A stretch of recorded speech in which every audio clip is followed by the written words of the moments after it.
Bashkimi Evropian dënon me forcë sulmin e Sali Berishës ndaj ambasadorit të BE në Tiranë, Silvio Gonzato, në ditën e Europës. Në një postim në rrjetin social Facebook ka shpërndar reagimin e një zëdhënësit të Unionit, i cili deklaratat e Berishës i quan të papranueshme. Deklaratat të tilla janë të papranueshme. Bashkimi Evropian dënon me forcë sulmet personale të bëra në ditën e Europës ndaj ambasadorit të Bashkimit Evropian në Shqipëri. Ambasadori i Bashkimit Evropian ka vepruar në çdo kohë me profesionalizëm dhe integritet të plot. Ne kemi besim të plot tek ai dhe puna e tij. Postimi është shpërndar dhe nga ambasada e Suedisë në vendin tonë. Ndërkohë, më herët për sulmet e Sali Berishës reaguan dhe diplomatët e vendeve anëtare të BE. Diplomati i karrierës Stavros Avgustidis, ambasadori i Çipros në Athinë, i cili mbulon dhe Shqipërinë, përmes një postimi në rrjetin social X, thotë se në emër të ambasadorëve të Bashkimit Evropian, të akredituar në vendin tonë, shpreh mbështetje ndaj Gonzatos. Deklaratat e Berishës sipas tyre ndaj Unionit dhe përfaqësuesve të tij janë të papranueshme. Në dritën e kritikave të pajustifikuara dhe të papranueshme kundër Bashkimit Evropian dhe përfaqësuesve të tij, ambasadorët e BE-s akredituar në Shqipëri lëshojnë deklaratën e mëposhtme.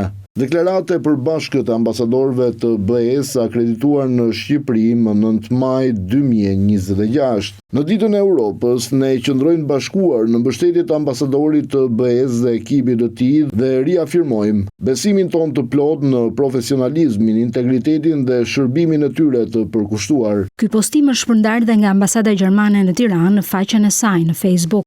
Në ditën e Europës, Sali Berisha sulmoi ambasadorin e BE-s në Tiranë, duke akuzuar se sillet si të ishte ambasadori kryeministrit Edi Rama, dhe se sipas tij ka transmetuar në Bruksel të pavërteta ndaj opozitës.